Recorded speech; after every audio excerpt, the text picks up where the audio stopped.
Assalamu alaikum wa rahmatullah. Welcome to this first lecture in the modern novel. Uh, Today I will be talking to you about the origins and the evolution of the novel.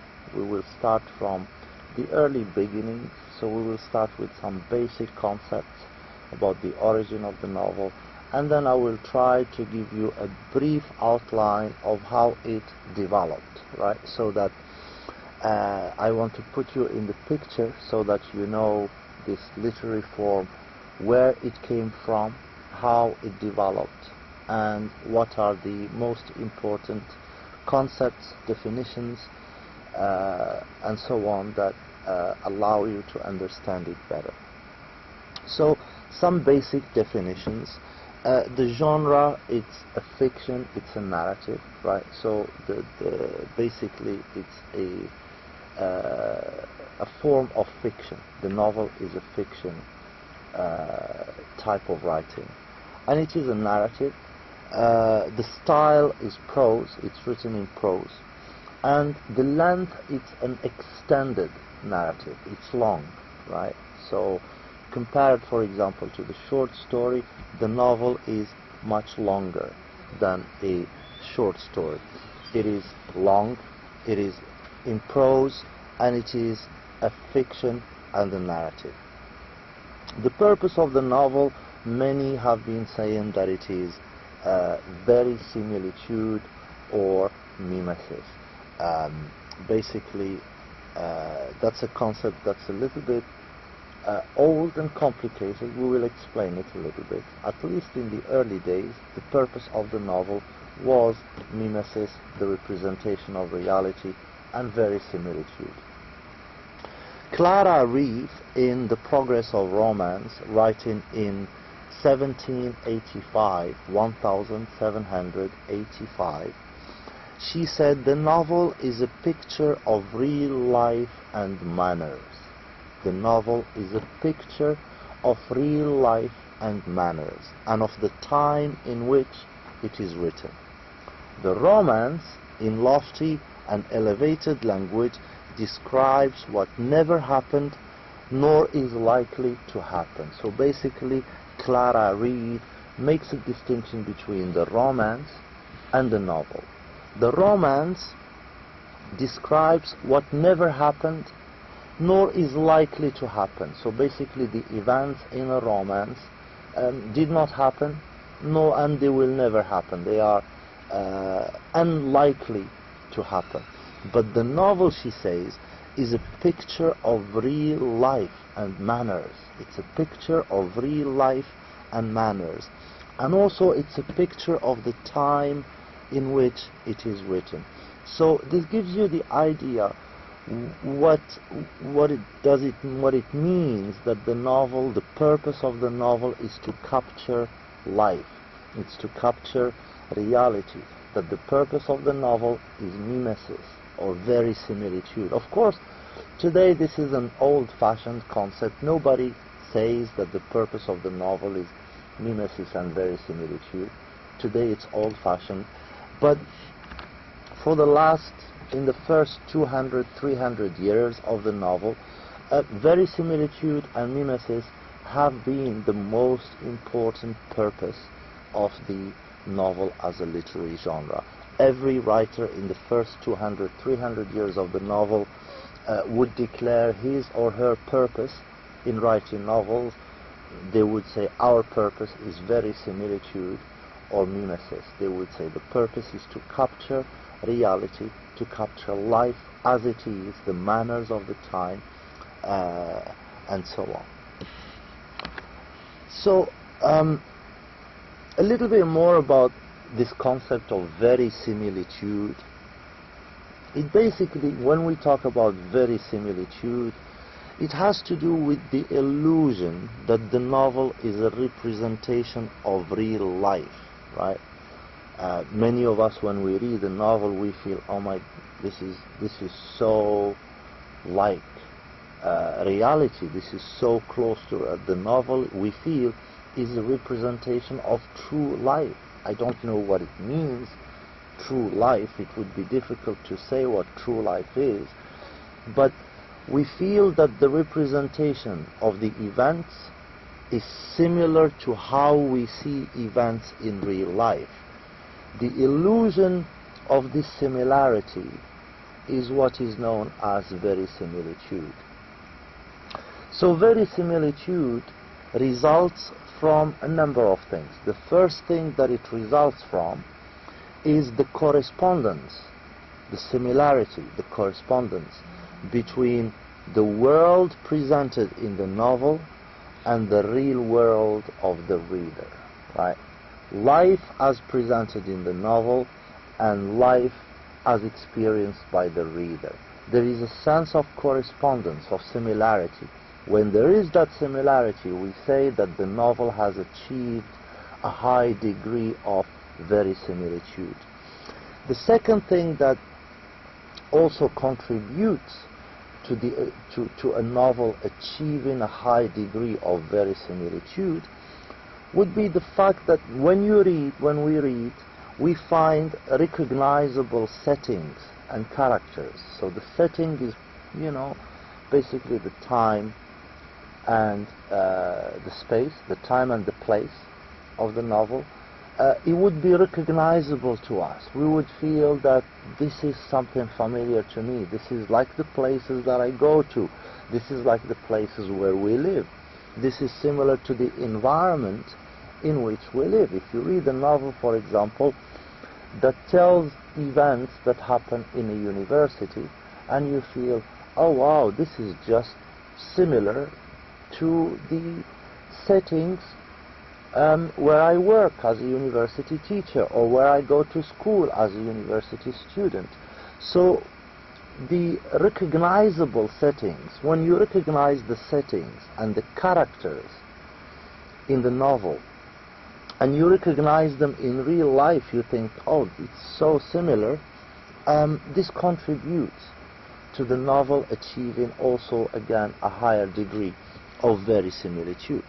This is what a critic, the English critic Hazlitt, calls the close imitation of men and manners, the very texture of society as it really exists, right? The close imitation of men and manners, the very texture of society as it really exists.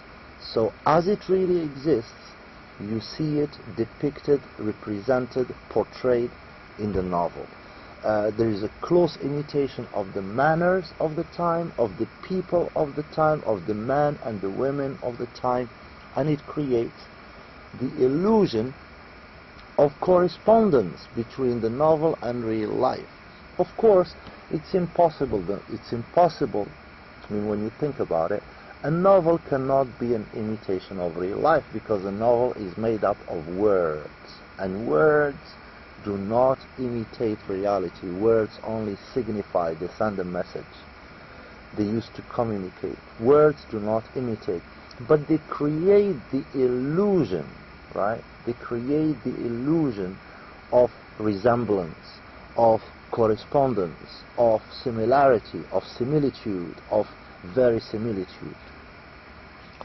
So the novel emerged at a time when authors started fusing adventure and romance with verisimilitude, right? So they started fusing adventure stories and romance stories. These two types of stories were very common in the 15th and 14th century, and around the late 15th and 16th century, the late 16th and 17th century, authors began to fuse, right? They began to fuse what? They began to fuse adventure stories, romance stories with verisimilitude, right? And heroes that were not supermen, but ordinary people, often insignificant nobodies. So, for the first time in European literature, there is a genre, a literary genre, that depicts heroes that are just insignificant nobodies. They're just average, everyday life people. They're not princes like you see in Hamlet or in Shakespeare. They're not dukes, they're not kings, they're not Superman. They are just average, everyday human beings. And that contributed to the development of a sense of verisimilitude. Where does the novel come from? How did it emerge? Well, the first novels, as we will see in a little while, the first novels emerged in the early 17th century. But they weren't new. There is older forms of literature, older forms of stories that are similar in their structure, in their themes, in their stories, in their topics, in their narratives. There is older forms that are similar to the novel.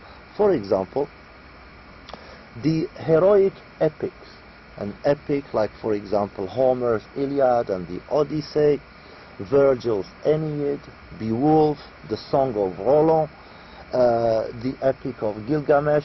These are old epics, some of them are ancient, but because they are long narratives, they can be seen as like older forms, precursors to the novel.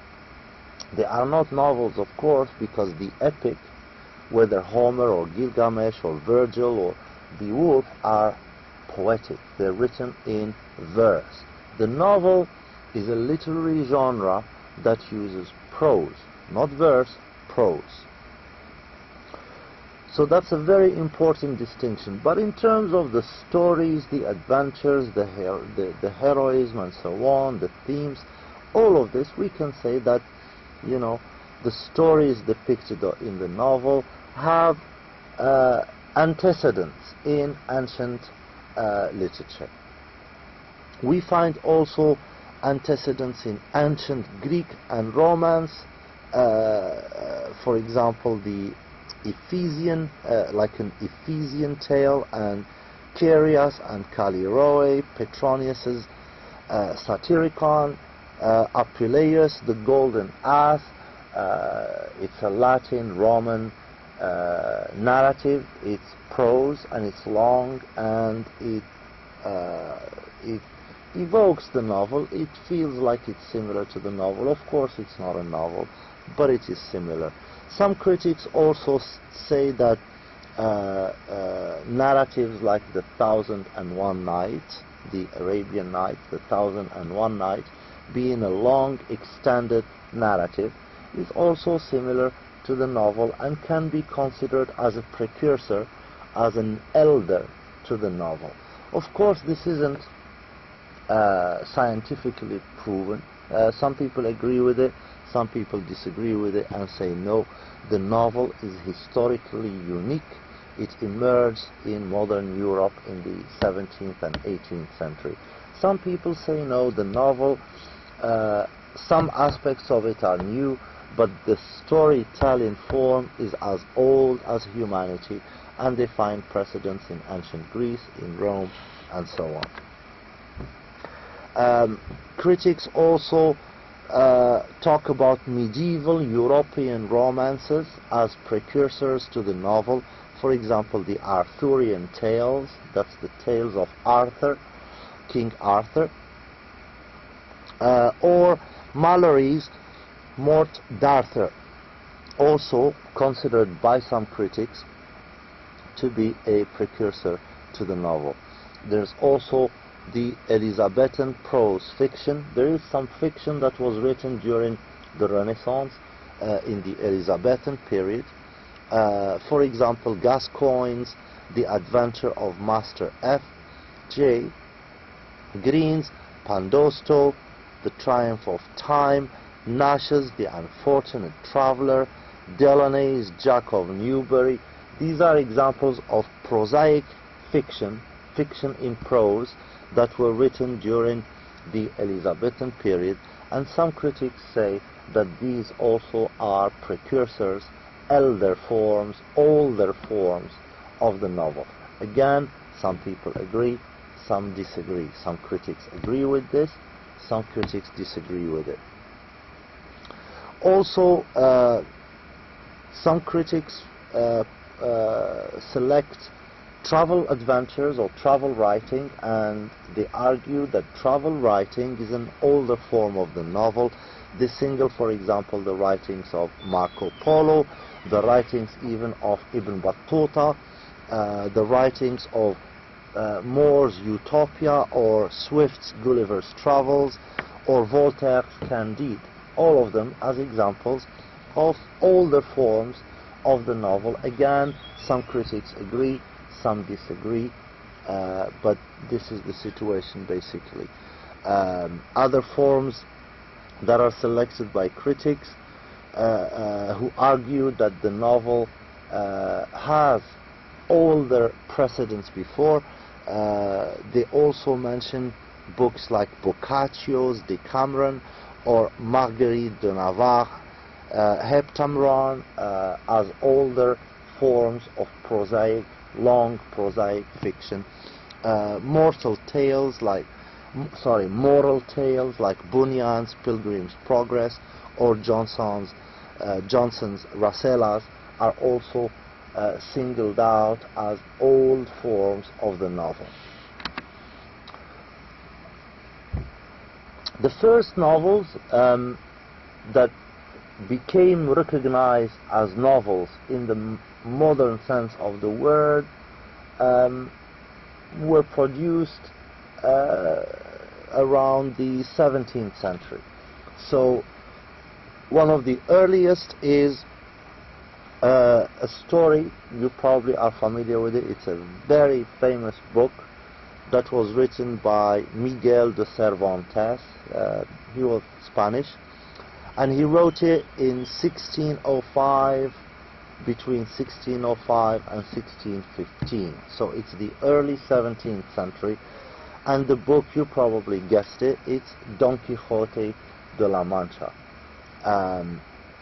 It is considered to be one of the oldest forms, one of the oldest novels to be written. And again, the date is between 1605 and 1615. It's the early 17th century. In 1678, in France, about 80 years later, we have a second novel that becomes popular. This time written by Madame de Lafayette, and it's called The Princess of Cleves. Right? This is another book, another story, another written story that eventually became recognized as one of the first novels that circulated in Western Europe. Of course, probably what is considered to be the very first novel is Robinson Crusoe's, written by Daniel Defoe in 1719. Notice 1719, that's the early 18th century. And at this point, the writing of the novel becomes more widespread. More and more you see people writing this type of stories in this type of format, and this type of narratives. They are prosaic, they're in prose, they're long, they're extended forms of fiction. So we have Robinson Crusoe, written by Daniel Defoe in England in 1719. Then we have Moll Flanders, written in 1722, also by Daniel Defoe, and also a third book by Daniel Defoe that also became popular at the time is called Journal of the Plague Year. Journal of the Plague Year, written in 1722. Later on, in around the 1740s, we have books like Pamela or Virtue Rewarded by Samuel Richardson, written in 1740 and 1742, also in England. In around the same time, in 1742, we have Joseph Andrews, and Tom Jones in 1746 by Henry Fielding, right? Notice that we are moving towards the middle of the 18th century, and this is the time when the novel starts taking its modern form. It starts taking a recognizable shape, a recognizable form, a recognizable type of stories, a recognizable type of characters, and so on and so forth.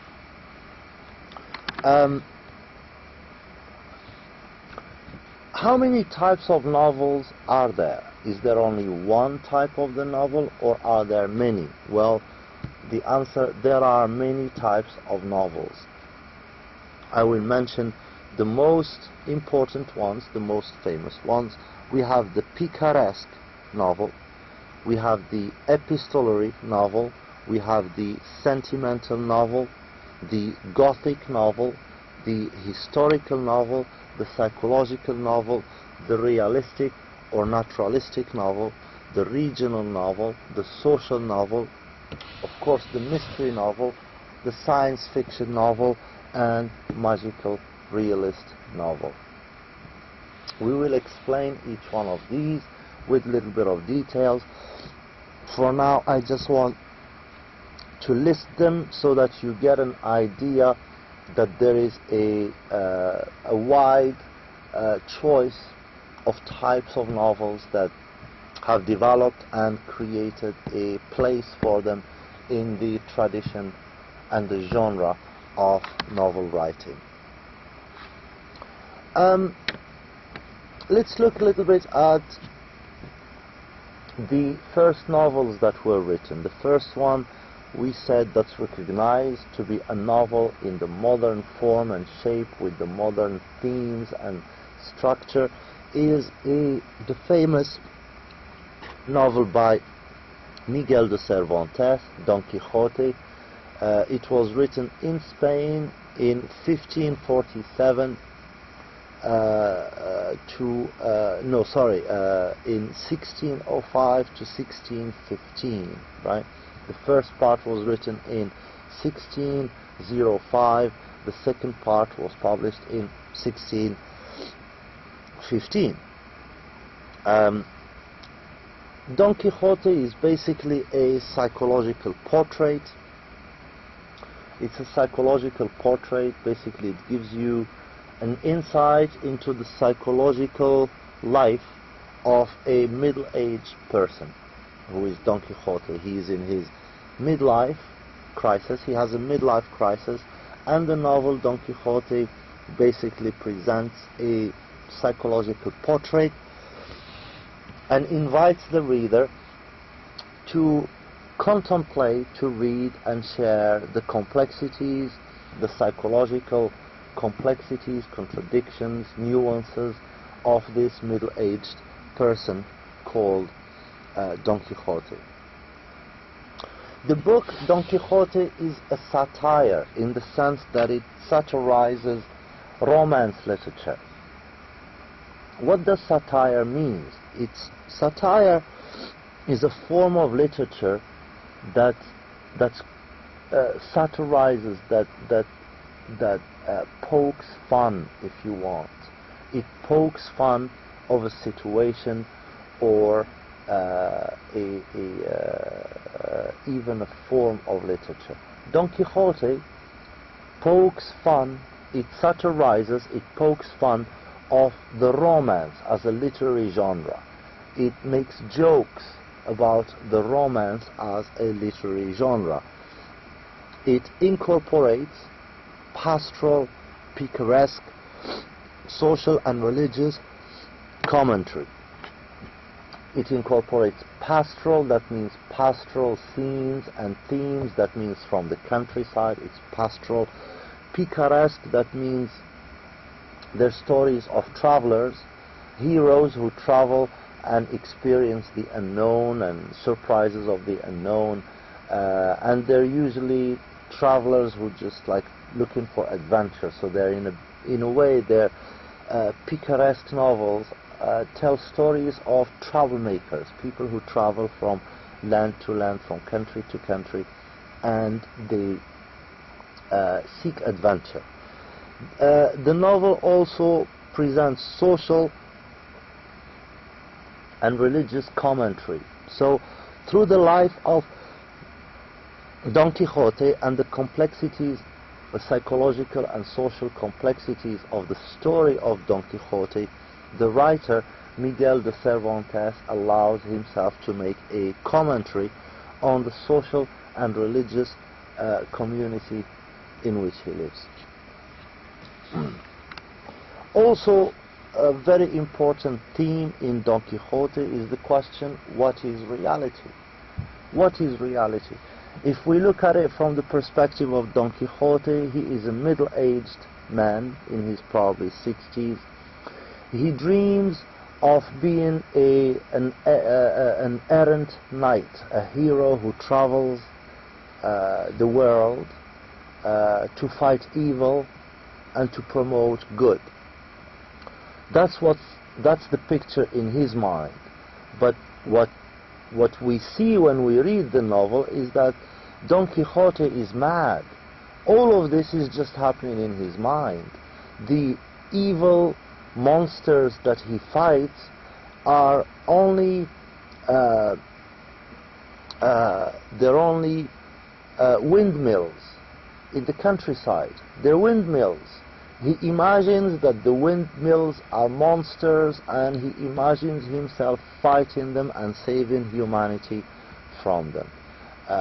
So it presents the gap between the reality in Don Quixote's mind as an old man who is having a midlife crisis, wants to be a hero desperately, and then the reality of the story that basically says this old man is mad.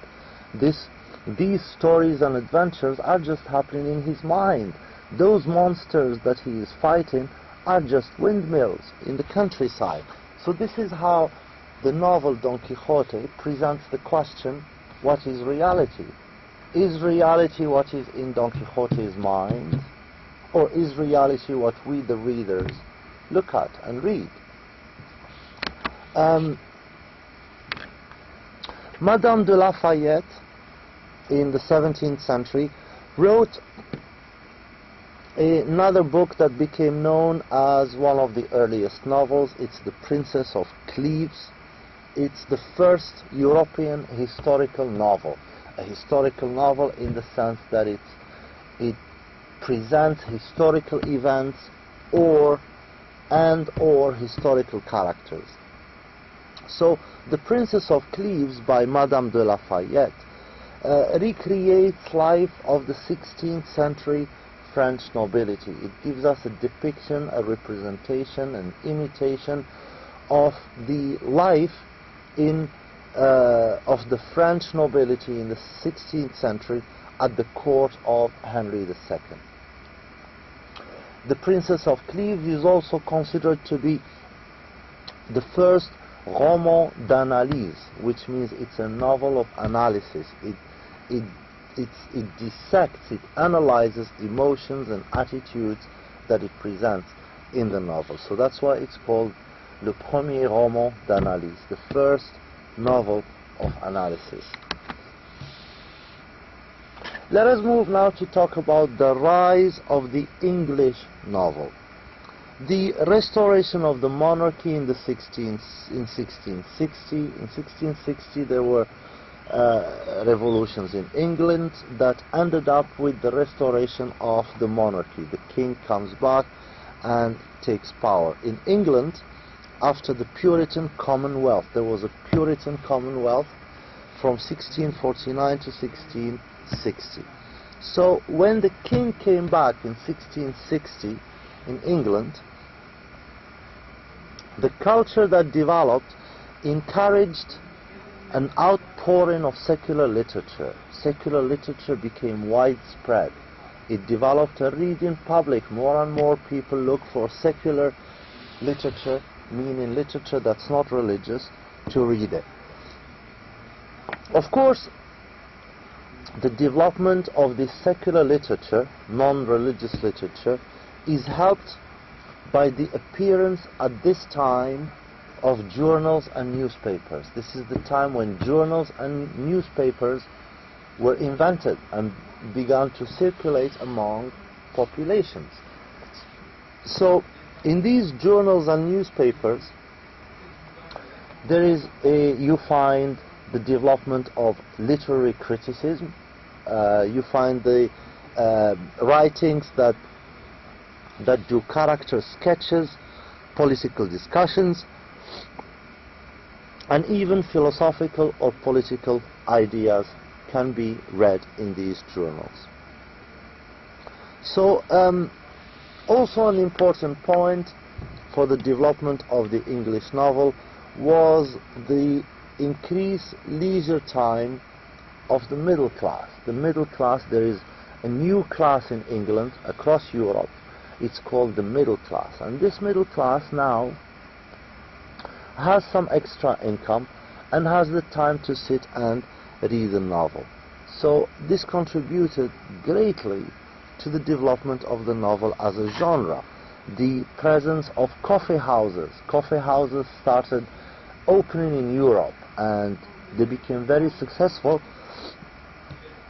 and started to function as centers of literary activity. When writers write books or poems or novels, they go and read them in these coffee shops and salon society, what we call salons. Salons essentially where educated people meet and they read their work to each other. There is also, in this time, in the 17th century, there is a growing audience of literate women, of women who can read and write. There is a growing number of these people, of these women. So it creates a public, it creates a reading public, and since there is a reading public, immediately you see writers that come and start writing novels for these people. England, we should mention the first English female author. Her name is Afra Behn. She lived between 1640 and 1689. That's the mid to late 17th century. She wrote books like Love Letters Between a Nobleman and His Sister in 1683. It's a novel in the form of love letters, and they are called epistolary novels. That means it's a collection of letters that eventually get collected and they form one book, and they become an epistolary novel. In 1668 she wrote The Fair Jilt. In 1688 also she wrote Agnes de Castro. She wrote Orunoko in 1688. She also wrote many dramas. This is briefly an idea about Afra Behn, who is considered to be the first female English author. Perhaps the most important novel writer in the early generation is Daniel Defoe. He is a master of plain prose and powerful narrative. Plain prose, meaning prose that's easy to understand, easy to read, and powerful narrative.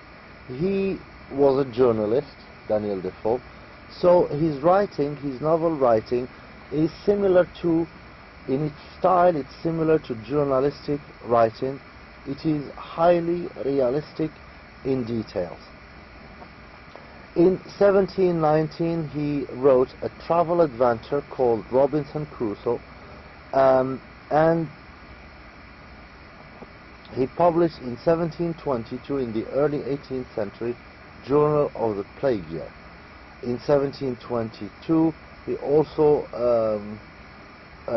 published Moll Flanders in 1722 and Roxana.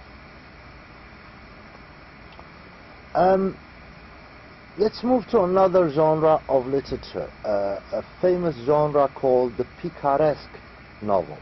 The picaresque comes from the Spanish word picaro, which means a rogue, a troublemaker, an adventurer.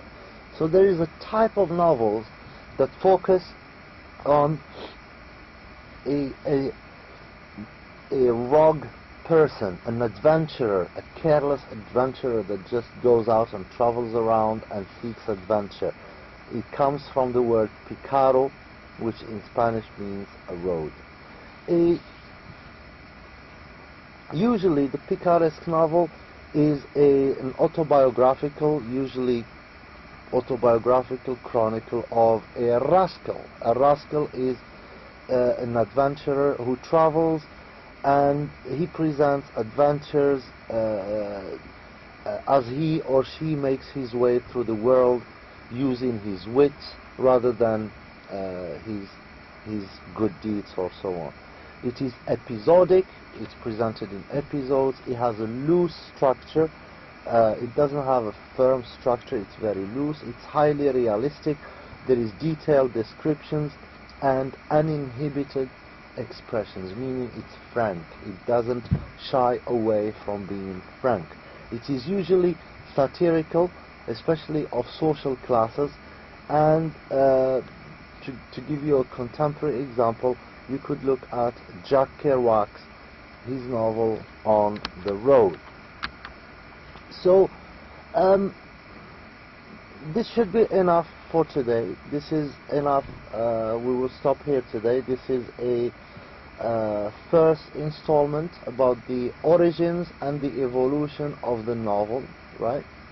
We will pick it up from here in our second lecture, and we will continue and give you other examples of the novel and other forms of writing in the novel and other examples from England, especially from England.